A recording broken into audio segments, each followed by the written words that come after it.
noite a todos. Que a paz do nosso Mestre Jesus reine em nossos corações, agora e sempre. Então vamos, nesses instantes,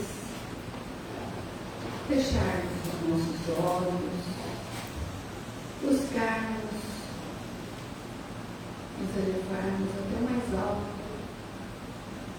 abrindo o nosso coração e a nossa mente para recebermos todos os frutos que nesta noite nos são endereçados. Deixemos por alguns momentos todas as nossas preocupações lá fora e agradecemos a Deus, nosso Pai, a Jesus, o nosso Mestre, a Maria, nossa Mãe Espiritual, pela oportunidade de nos encontrarmos aqui reunidos para mais um aprendizado, para mais um conhecimento, uma recordação dos ensinos de Jesus, do seu Evangelho, da nossa cartilha, que é o que nos move, que é o que nos dá força para seguirmos adiante, diante das nossas dificuldades, das nossas necessidades, de tudo aquilo que nos acontece, e bem sabemos que não é por acaso, porque nós estamos aqui, passagem, estamos para evoluir. E diante de tudo isso, nós só encontramos a força, a fé e a coragem para seguirmos adiante com os ensinamentos do Evangelho de Jesus. E assim, agradecidos que estamos por mais este dia de vida, por mais esta oportunidade, por tudo que nos foi concedido durante toda essa nossa encarnação, essa nossa existência. Nós agradecemos e elevamos a oração que o Senhor nos ensinou em forma de gratidão. Pai nosso que estais nos céus, santificado seja, Senhor, o vosso nome. Venha a nós o vosso reino, seja feita a vossa vontade, assim na terra como nos céus. O pão nosso de cada dia nos dai hoje. Perdoai as nossas ofensas, assim como nós perdoamos a quem nos tem ofendido, e não nos deixeis cairmos em novas tentações, mas livra-nos, Pai, da prática e da influência de todos os males. E esta prece, Senhor, elevada até vós, se reverta em bênçãos de amor, de amparo, de paz, para todos nós aqui presentes, encarnados e desencarnados. E rogamos também pelo nosso irmão palestrante hoje, Daniel, que o seu mentor espiritual o envolva e que ele passe a mensagem da noite com toda tranquilidade, com boa vontade, com todo o amor que ele tem no coração. Que assim seja.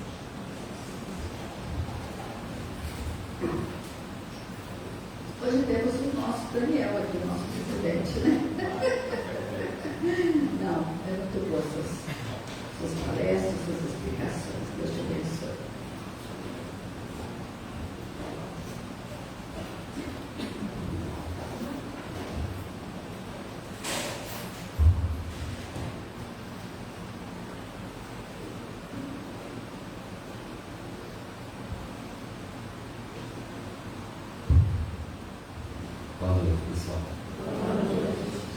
Jesus nos abençoe.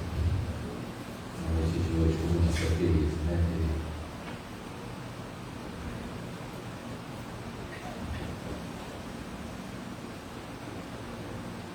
Vamos começar com Mateus. Que bom te rever aqui. Faz tempo que não veio.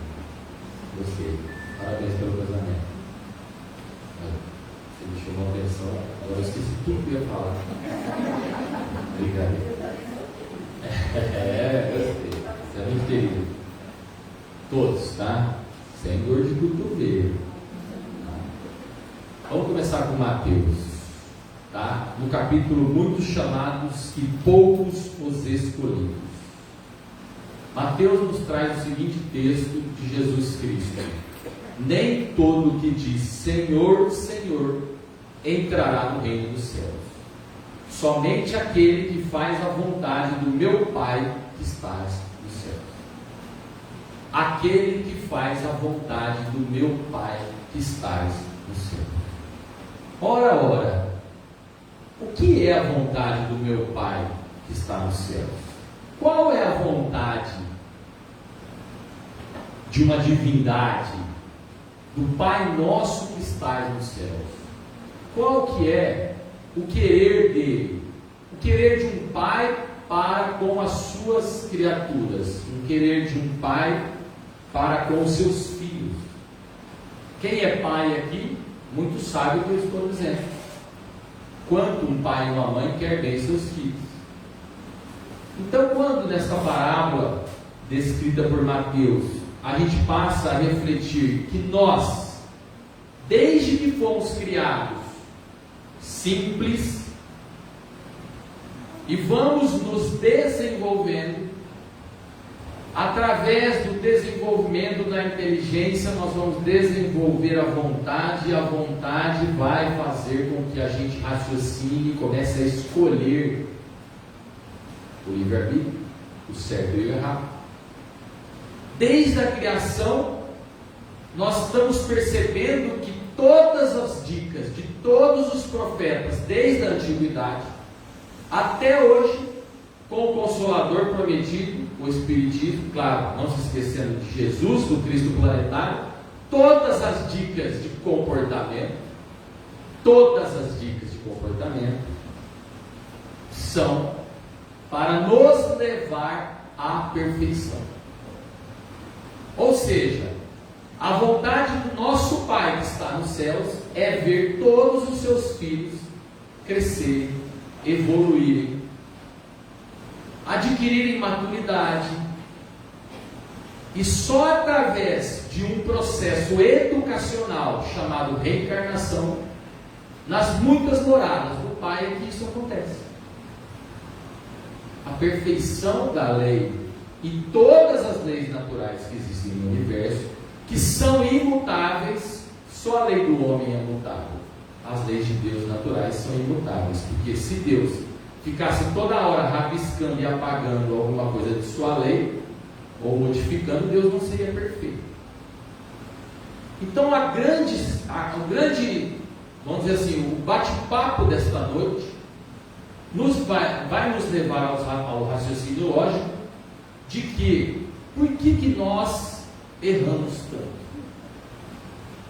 Por que nós sofremos? Ah, Daniel, a gente sofre porque a gente erra. Jesus disse: conheça a verdade e ela vos libertará. Se tivéssemos livres, já tivéssemos escolhido a vontade do Pai e a verdade, compreendendo como funciona tudo, talvez a gente já estaria num estado evolutivo melhor.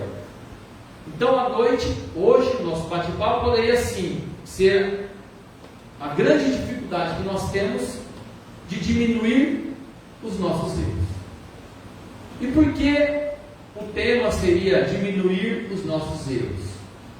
Porque quando o homem se desenvolve, ele passa a discernir que fazendo o bem ele é feliz e fazendo o mal ele é infeliz, alguma coisa ele passa a pensar e raciocinar: estou fazendo algo de errado, porque está dando tudo errado na minha vida. Então, o segredo ao final de cada encarnação é errar o menos o possível. São Paulo, apóstolo, já dizia assim, que ele pedia para Deus que ele reduzisse os seus erros a um só erro. Olha como isso está distante da gente. Então você passa a perceber que no processo educacional da reencarnação, a diminuição dos erros é, vamos dizer assim, uma mudança de comportamento. E o que mais nós encontramos de dificuldade em nossas vidas é a mudança de comportamento. Porque o comportamento são hábitos que nós viemos adquirindo, maus hábitos, culpas repetidas de outras encarnações, refletidas em nós. O Livro dos Espíritos, por exemplo, na pergunta 766, traz a vida social, a vida de sociedade. Nós falamos aqui segunda-feira, no curso de segunda-feira, sobre a vida em sociedade. E lá nós aprendemos na pergunta 766 que o homem, nós somente desenvolvemos as nossas faculdades, e todos somos dotados de faculdades, uns mais adiantados, outros menos adiantados. Nós só desenvolvemos as nossas faculdades pela união social. Grave esta palavra, união social. O que Jesus pediu quando veio à Terra? Que nós nos amássemos. Então, o Livro dos Espíritos, na pergunta 766, fala assim: nós só vamos nos desenvolver, ou nós só vamos desenvolver as nossas faculdades a partir do momento que a gente tenha um comportamento adequado dentro de uma vida social. E você errando menos, num comportamento conectado ao Evangelho, você vai errar menos. E o bate-papo dessa noite é como errar menos. Os animais da escala, né? Vamos falar assim, mineral, bem resumido, tá? Mineral, vegetal, animal e hominal. Dessa escala que a gente conhece da criação divina, o animal ou os animais vivem só a vida material. Nós vivemos a vida moral, porque nós somos dotados de inteligência para discernir o que é certo e o que é errado. E quando, eu repito, quando a gente erra, a gente sofre. O Livro dos Espíritos também traz a lei do progresso para nós. É o capítulo, está aqui, é o livro na minha frente, é o capítulo 8. Lei do progresso. E o que diz a lei do progresso? Fala assim: o homem se desenvolve por si mesmo, através das suas experiências na carne. Então tem a carne, tem o processo reencarnatório como uma ida até a escola de desenvolvimento. Foi assim que Deus quis com que seus filhos se desenvolvessem. E fazendo uma analogia, quando você vai na escola e tem uma prova de matemática e vai mal na prova de matemática e repete de ano, você sofre. Na vida reencarnatória é igual. Então, Daniel, parece que eu entendi, eu tenho que chegar ao final da encarnação com menos erros possíveis. Só é feliz, só vive uma vida melhor quem compreende como funciona o processo de viver, de autoconhecimento. E nós aprendemos no Espiritismo que desenvolver o intelecto e a moral são coisas que não andam juntas, porque o intelecto ele sempre avança mais um pouquinho e a moral logo alcança. Por que logo alcança? Porque o homem com o intelecto desenvolvido, que estudou, que compreende, que faz os cursos, que lê, que busca se conhecer, o homem que desenvolveu o intelecto começa a perceber que ele sofre ao errar, então ele busca se melhorar moralmente. Se melhorar moralmente é diminuição de erros. Tudo se encaixa no Espiritismo.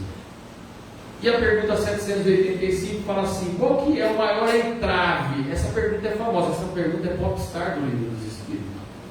Qual que é o maior entrave ao progresso do homem? É o orgulho e o egoísmo. E nós buscamos no Evangelho, segundo o Espiritismo, um capítulo todo dedicado a sermos perfeitos. O capítulo chama Sede Perfeitos. É a busca incessante por sofrer menos. E lá existe um roteiro de vida a seguir. Lá nos Seres Perfeitos, vocês vão ver os caracteres do homem de bem, os caracteres de um bom espírita. Lá vocês vão encontrar a maior e mais famosa parábola, a parábola do semeador, porque as pessoas querem plantar coisas, espinhos, né? Plantam espinhos. ou não plantam, ou não semeiam e querem colher. Lá tem um capítulo todinho desenvolvendo este raciocínio de como se melhorar. E Mateus continua na parábola dizendo assim: sede logo os perfeitos, como o meu Pai Celestial é perfeito. Então você passa a perceber que nesta outra proposta, parece que ela é repetida. É outra proposta de mudança de comportamento, de manual da vida. Porque nós somos criados a buscar a perfeição. Nós não vamos ser perfeitos absolutos como Deus é. Nós temos uma perfeição relativa de criaturas, mas vamos atingir a felicidade dos eleitos. E quando Mateus fala sede logo os perfeitos, ele dá outra dica de comportamento. Não basta você amar e ser bom com quem é bom com você. Isso é muito fácil. Eu ser bom com o meu pai, com minha mãe, com meu filho, com minha esposa, com minha filha, com quem me chama para um churrasquinho, quem me dá um emprego, quem paga o meu salário.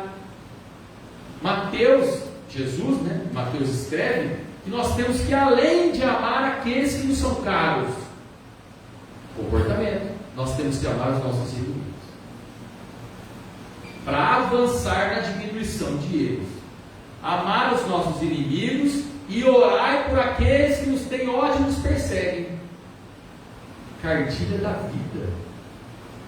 Libertação da mágoa do perdão que estremece o coração. Sabe quando você encontra uma pessoa que você não vai com a cara dela, chega a dar até um frio na barriga? Aí ela vai vir falar comigo, aí ela vai falar alguma coisa, e se ela falar, eu vou soltar os cachorros nela, ou nele, Não sei, desculpa. Não pode, tem que tomar cuidado com o gênero hoje em dia. Então, falar amar os vossos inimigos. E Pedro 15:16. Pedro 15:16. Vai estar gravado lá no Facebook, Flávio? Então, quem não lembrar do número, Pedro 15:16. Fala assim para a gente, como é santo aquele que vos chamou, sede vós também santos na maneira de viver. É o chamamento ao aperfeiçoamento.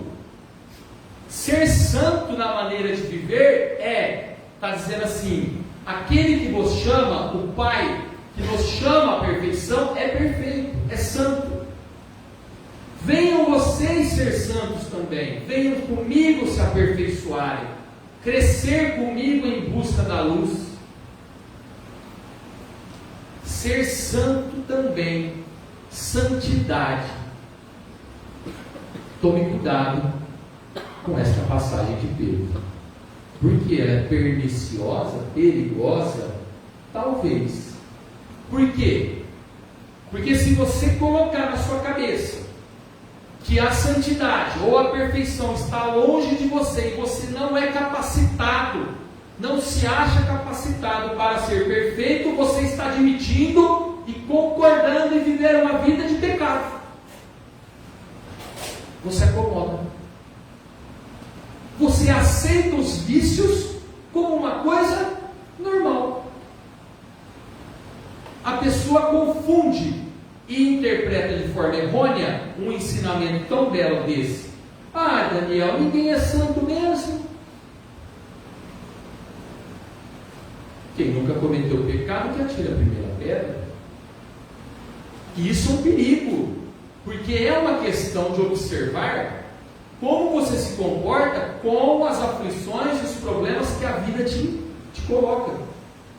E você passa a olhar para os problemas como problemas e não como alavancas de desenvolvimento. Porque a reencarnação é o que eu disse, um processo de educação. Então, se você está se conformando em ser o que você é, e de forma errônea, achando que Deus tem que te aceitar do jeito que você é, pode parar, brecar e rever os seus valores, que tem alguma coisa errada. Porque falar em ser santo, aperfeiçoar-se, vamos mudar a palavra para ficar mais familiar? Reforma íntima. Quem já ouviu falar de reforma íntima? É uma questão de comportamento. Então, ser santo parece que é uma coisa utópica, surreal. Não, isso está muito longe de mim. Eu não consigo. E vem a carta aos Hebreus 12:14 e fala assim: siga em paz com todos, siga em paz com todos, e a santificação, e o seu melhoramento. Se você não melhorar, você não vai ver o Senhor.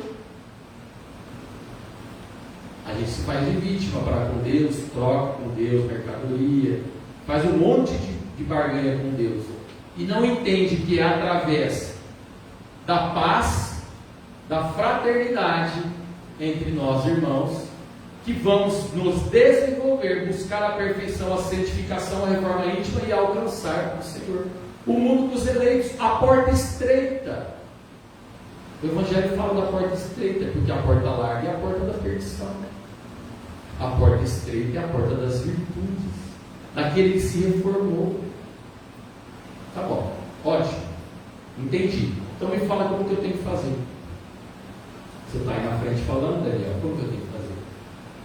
Primeira coisa, você tem que aceitar o processo de transformação. Você tem que aceitar, repetindo, o processo de santificação. Você tem que aceitar o processo de reformação. E pouco a pouco diminuir os seus erros. Você tem que amanhã ser melhor do que você foi hoje. Comportamento. Porque se você acha que você está entrando num relacionamento com Deus e Ele tem que te aceitar com todos os vícios que você tem, é melhor você esquecer de Deus. Não vai te levar a nada isso. Nada. É você ser uma pessoa melhor a cada dia. Dá para fazer tudo nessa encarnação, Daniel? Não dá. Mas nós somos eternos em espírito. Os nossos problemas são morais na terra. Ah não, Daniel, eu tenho um problema de saúde. Mas é moral o seu problema. Você quer um exemplo? Quando um cachorro perde a perna e tem uma perna amputada, por exemplo, um cachorro, ele sofre de dor, que amputa a perna, depois ele se readequa, ele muda o seu comportamento, muda o seu estilo de vida e segue a vida. É claro que é um ser irracional, mas você vê um cachorro reclamando da vida? O homem que perde a perna faz o quê? Depois que passa a dor da perda, passa uma vida reclamando, revoltado contra Deus e contra a própria sorte, como se tratasse de sorte. Então percebe que o homem vive a vida moral e o animal vive a vida material. Nós temos o senso moral, nós temos a consciência que os outros seres da criação não têm. Então qual que é o segredo? Você entra, aceita o processo de transformação e já sabendo que vai ter choro, vai ter risada, vai ter dia ruim, vai ter dia bom, vai ter recomeço, vai ter alguns retrocessos, 2 passos para trás, para dar 5 para frente. É um desafio. E a pessoa fala assim às vezes: eu não consigo mudar, eu me esforço, eu tento fazer de tudo para a mudança acontecer, eu dou tudo de mim. João 8,34: digo a vocês em verdade, todo aquele que vive pecando é escravo do pecado. Todo aquele que vive pecando é escravo do pecado. Todo aquele que se entrega aos vícios é escravo dos vícios. Qual o seu vício? Você é avarento? Você é ciumento? Você é materialista? Você é fofoqueiro? Você é demasiadamente ambicioso com os bens materiais? Os seus vícios te dominam. Você é escravo do pecado. E as pessoas não se dão conta de que nós vamos até os vícios. Os vícios estão em todo lugar, não são os vícios que vêm até nós. Bezerra de Menezes, palestrando no mundo espiritual, uma pessoa levantou o dedo para Bezerra de Menezes e falou assim: doutor, já faz 5, 10 encarnações que eu venho tentando me melhorar, escuto as suas dicas, todas as dicas que o senhor está me dando, para me melhorar. E faz muitas encarnações que eu só erro. Só erro. A minha mulher está ali, eu erro também, né, velho? Todo dia eu erro. Você errou. E ele falou, professor, doutor Bezerra, eu erro. Todas as encarnações, isso que você está falando, tudo que o senhor está nos ensinando é uma furada. Aí Bezerra de Menezes fala assim, eu também errei como você errou. Causou um espanto Bezerra de Menezes falando que errou. Só que quando eu mudei, eu parei de ir atrás dos vícios. Eu parei de ir atrás dos pecados. Eu parei de ir ao encontro dos vícios. Um exemplo infantil, bobo. Está sentado aqui, ó. Deve você notar isso. O Daniel não para de falar. Nossa, não vejo a hora de chegar em casa e tomar uma. Bobeira. Um exemplo. Você vai ao encontro das coisas. Outro exemplo. A pessoa vai chegar aqui e eu não gosto dela, ela não gosta de mim. Ela chegou e falou com você. Não revida. Não vai ao encontro dos vícios. Porque muitas vezes o silêncio é um processo de educação também. Bezerra de Menezes quis dizer isso quando ele falou, eu parei de ir aonde os vícios estão. Não estou dizendo que ninguém não pode ir num barzinho tomar um chopp, não é isso que eu estou falando. É você ir ao encontro dos vícios. E aí o que você tem que fazer? Se o pecado é o seu dono, se o vício é o seu dono, você tem que trocar de dono. Coloca como seu dono Jesus Cristo. O Evangelho tem que ser o seu dono. O código divino de comportamento. As palavras de Jesus são eternas porque são a verdade. As palavras de Jesus são uma salvaguarda da vida celeste e uma garantia de penhor e paz na vida terrena. Jesus como seu dono e não os vícios.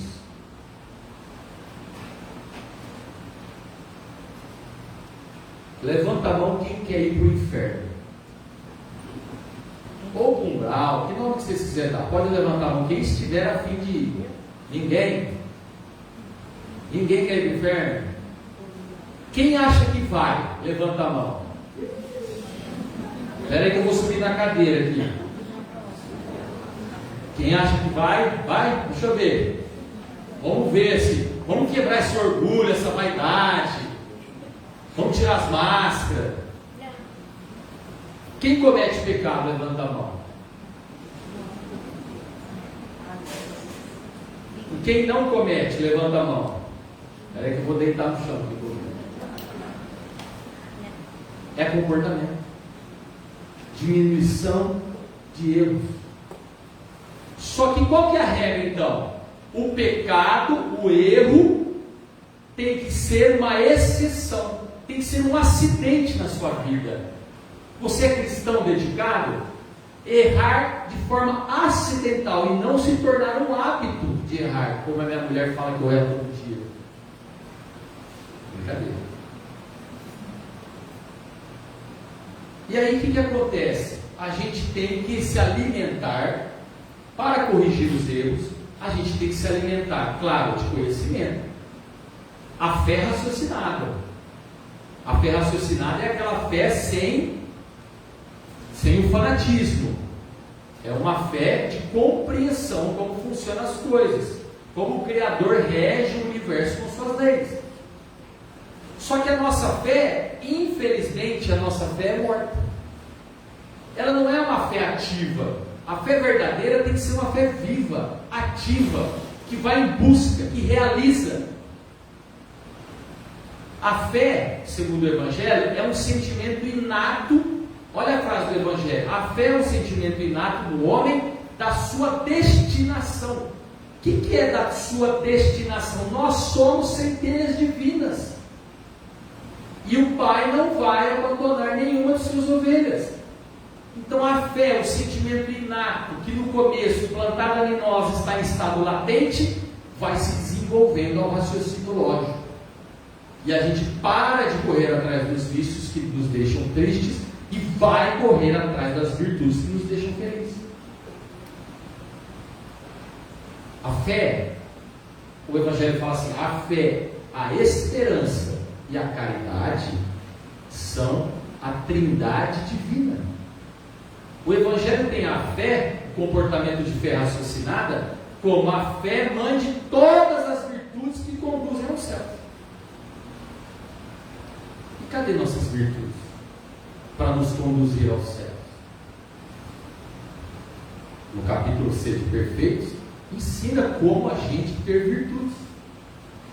E uma das coisas que a gente tem que fazer é observar as regras de comportamento de um dever moral. O que consiste o dever moral? O dever moral é a obrigação que você tem para com Deus, para consigo e para com o próximo. Está na lei, não está? No maior mandamento, amar a Deus sobre todas as coisas e o próximo como a si mesmo. O Evangelho fala que o dever moral é você aplicar este comportamento nos mínimos detalhes da sua vida. E onde começa o dever? E onde acaba o dever?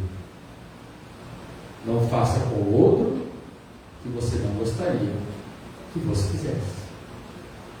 E você observando que você tem um dever moral para com a divindade de comportamento, você adquire virtudes. E a virtude é modesta. A virtude não é orgulhosa. Comportamento.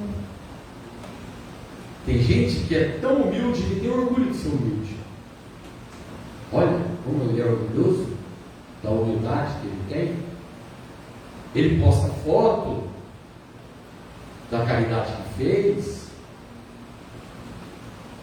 e fala mal do outro que fez uma caridade, se nem ele levanta da cadeira para ajudar ninguém. O virtuoso é uma pessoa que trabalha na surdina, sem que as pessoas fiquem exaltando ele. Trabalha em segredo, porque o oposto da modéstia é o orgulho. E para que você exerça um senso moral adequado, para ser virtuoso, você tem que ser modesto e humilde. Jesus Cristo fala, ser simples de coração e humilde de espírito. Comportamento. E a gente não entende que as nossas aflições, os nossos problemas, como eu disse agora há pouco, são alavancas aos nossos desenvolvimentos. O Evangelho fala que as nossas aflições se tornam tesouros nos céus. Nós somos recebidos sem título algum no céu. Ninguém vai perguntar o que você foi na terra, quanto você tinha de dinheiro, se você era general, se você era soldado, se você era um escravo, se você era patrão. A sua bagagem que você vai levar para lá é uma bagagem invisível, é uma bagagem de qualidades morais. E quando a pessoa aceita o processo de se melhorar e diminuir erros, ela já tem uma primeira lição. Ela compreende que ela não pode mais julgar ninguém. Não julga o próximo. É a palavra que a gente sempre fala aqui repetida, indulgência para com os defeitos alheios. Parar de ficar apontando os defeitos alheios e olhar para si, na correção dos próprios erros. E por que nós precisamos ser indulgentes, Daniel? Porque nós precisamos de indulgência. Quem é perfeito? Não é quem nunca cometeu o pecado atira a primeira pedra? Por que você precisa ser indulgente para com o próximo? Porque você precisa de indulgência. Quem aqui tem algum bem material registrado no nome ou guardado no banco, levanta a mão. R$1, um carro, uma moto, quem tem alguma coisa? Pode. Eu não vou pedir imposto de renda, não. É só uma brincadeira. Todo mundo tem? Então, a notícia é a seguinte, vai ficar tudo aqui. E é capaz que talvez você nem leve a dentadura junto. Então, as pessoas, elas se equivocam com os valores materiais. Caixão não tem gaveta. Não é essa a frase? Caixão não tem gaveta. Você não leva nada consigo dessa vida. Aí as pessoas se acham proprietárias dos bens. Como é que você pode ser proprietário de um bem se ele pode ser tirado de você sem a sua autorização? É verdade, mas vai ficar com meus filhos, que vão queimar tudo em uma semana. Eles vão sair do velório, já vão descer ali, ó, o cartãozão vai comer. Vai chegar a vermelhar o cartão na maquininha. A mulherada já quer comprar o cropped, e os meninos querem comprar outra coisa que eu não sei o que está na moda. E aí, as pessoas se equivocam. Nas sessões mediúnicas, quando os espíritos sofredores às vezes se apresentam para um processo de evangelização da comunicação dos encarnados, ajudando os desencarnados, a gente se depara que alguns deles, muito atrasados, alguns não sabem que desencarnaram, e outros que têm um pouco de visão que estão desencarnados, querem voltar logo para a carne, correndo, querem reencarnar logo, pede incessantemente para voltar, às vezes nem sai do mundo aqui ao redor, querem voltar logo para o mundo carnal. Por quê? Porque eles querem sentir os prazeres carnais, a sexualidade, a bebida, os prazeres do dinheiro, das posses, do patrimônio. E eles, na hora de você conversar e evangelizar eles na sessão mediúnica, dá um trabalho, porque você tem que explicar para eles que não existe uma vida dupla. Porque eles acham assim, existe uma vida dupla, material e espiritual, e eu posso escolher só ficar na carnal. A tua vida não é essa.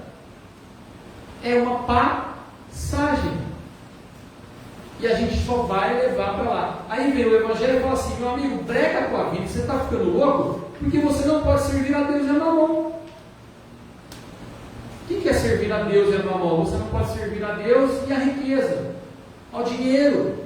Porque se você gostar ou amar um dos senhores, você vai desagradar ao outro senhor. Você não consegue viver essa dupla, porque o apego aos bens materiais te torna uma pessoa orgulhosa, avarenta, e o orgulho e a avareza te afasta de Deus. Comportamento. Na escala da vida, o andar da vida. E nós vivemos esse vazio existencial. E como que tampa? Qual que é a tampa que vai fechar, se fosse um buraco, que vai fechar o meu vazio existencial? Muitos palestrantes espíritas pelo Brasil afora já disseram isso. Você só vai tampar o seu vazio existencial se você deixar entrar no seu coração um processo de transformação através da caridade. Não é a caridade que vos digo de dar esmolas, é a caridade para consigo mesmo em primeiro lugar, de se conhecer, de buscar diminuir os erros, de se melhorar, de se tornar uma pessoa boa a cada dia. Comportamento. E depois a caridade para com o próximo.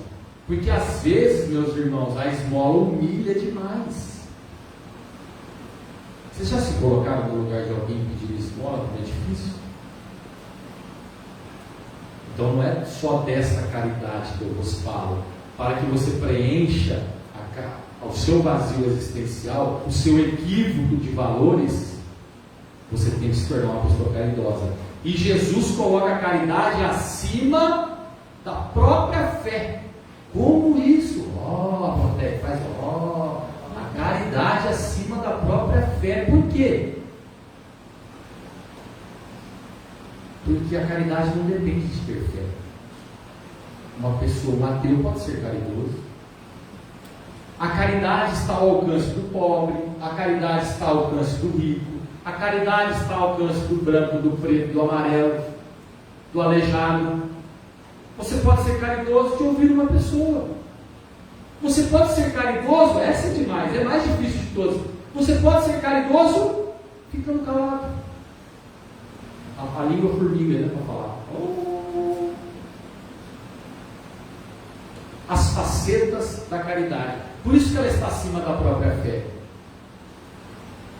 E a gente não se conhece no mundo. Para a dor nós somos iguais. Todo mundo é igual na dor. Você pode ter 1 milhão, vai lá no Albert Einstein, você está doente, você vai morrer. Não tem dinheiro que paga. Na dor nós somos iguais, no amor não. No amor nós somos dotados de faculdades em níveis diferentes que nos fazem impulsionar. Então eu posso acelerar mais o meu processo de amor do que uma outra pessoa e vice-versa. A dor nos iguala, mas o amor não. E quem vai ficando para trás? Aqueles que não compreenderam como funciona o processo de transformação e de diminuição de erros. A caridade, segundo o Evangelho, é a flama celeste. A caridade é a flama celeste. É uma coluna luminosa que guia os homens pelo deserto da vida, para que consigam alcançar a terra da promissão, dos mundos evoluídos. A caridade brilha na fronte dos eleitos como a auréola, ao ponto em que Jesus um dia chegará para nós e falará: passai à direita, cada um segundo as suas obras. E termino com uma frase de esperança, porque eu falei de fé, falei de caridade, falei de esperança. Eu termino uma frase com esperança do próprio Evangelho, do capítulo que fala de moral estranha. Uma frase bela que fala assim: fiquem tranquilos, Deus está no controle de tudo, façamos a nossa parte.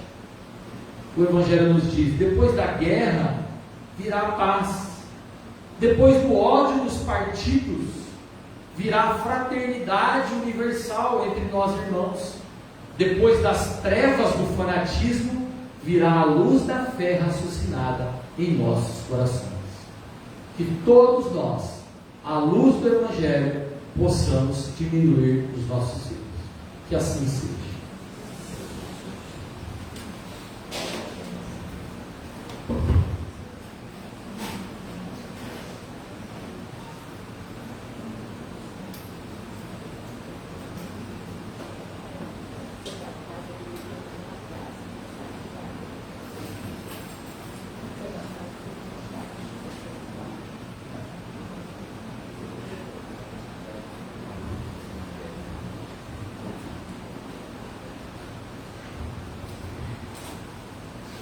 Falar o que depois disso, né? Só agradecer, exatamente, Pedro. Agradecer muito a espiritualidade maior que nos ajudou, que nos encaminhou até aqui hoje, né? A espiritualidade maior que dá todo esse conhecimento, essa sabedoria para o Daniel. Porque às vezes a gente lê muito, estuda, mas não tem essa facilidade de falar. Então, ele estuda e tem facilidade de passar. A gente sempre viu nas aulas de segunda-feira, ele fala, ele explica e a gente capta com simplicidade. Então, nós agradecemos muito, Daniel. Sem vaidade. Não, ele não é vaidoso. Por isso que a gente fala, né? Agradecemos muito, né, essa disposição dele. E está evoluindo, é comportamento. Outra você vai para os passos. Agora o Daniel vai explicar o passo que vai ser hoje. Pessoal, é o seguinte, ó. Eu nunca passei por uma pandemia, acho que muita gente aqui nunca passou, né, Pedro? Então, a gente, como está na casa, a gente é cobrado. Toda hora, põe máscara, tira máscara, não põe, etc. E tal. Muitas pessoas, não estou julgando ninguém, estou falando dentro de um contexto, para vocês entenderem. Muitas pessoas falaram assim: Daniel, não estou indo na cruzada porque não está dando passe individual. A gente não discute, tá? A gente estuda e, como eu disse agora, fecha a boca. Então, o que nós fizemos? Nós vamos fazer um passe da seguinte forma. Esta porta aqui, ó, é a entrada da sala de passes. Lá dentro da sala de passes tem duas portas abertas para vocês saírem por lá. Ok? Antes, a gente colocava 20 pessoas lá dentro, fechava a porta e dava o passe. Agora não. As portas vão ficar abertas. Quem quiser vai formar uma fila aqui até ali na porta, vai ficar uma pessoa.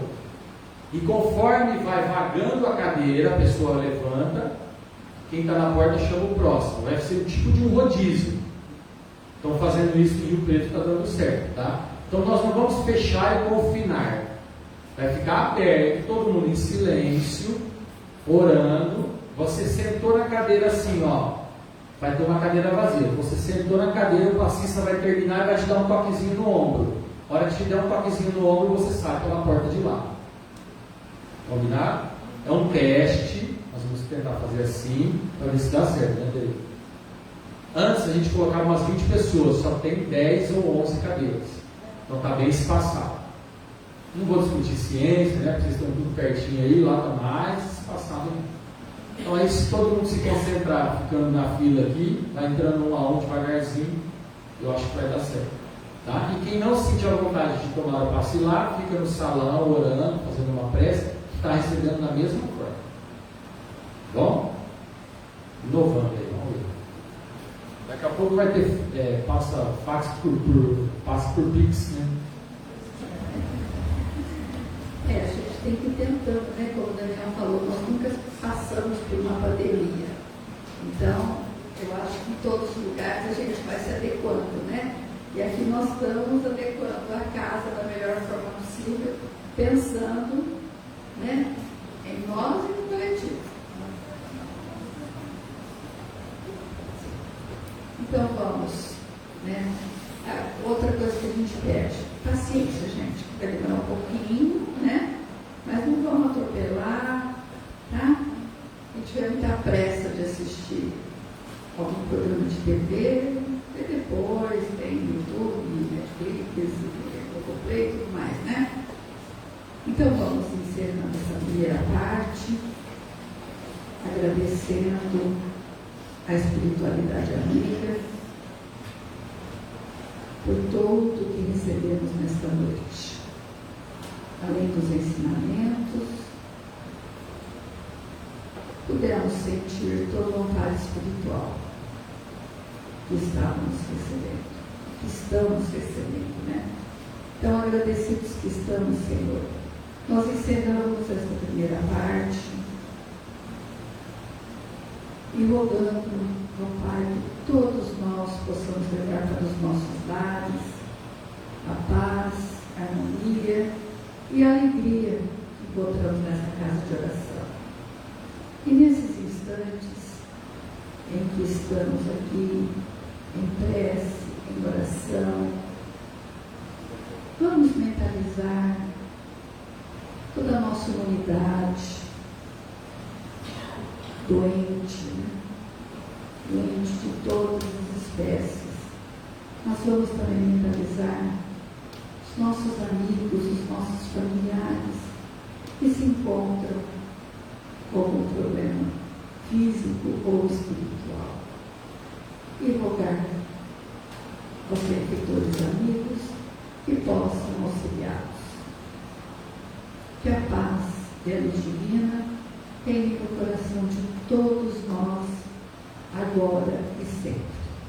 Obrigada, Senhor.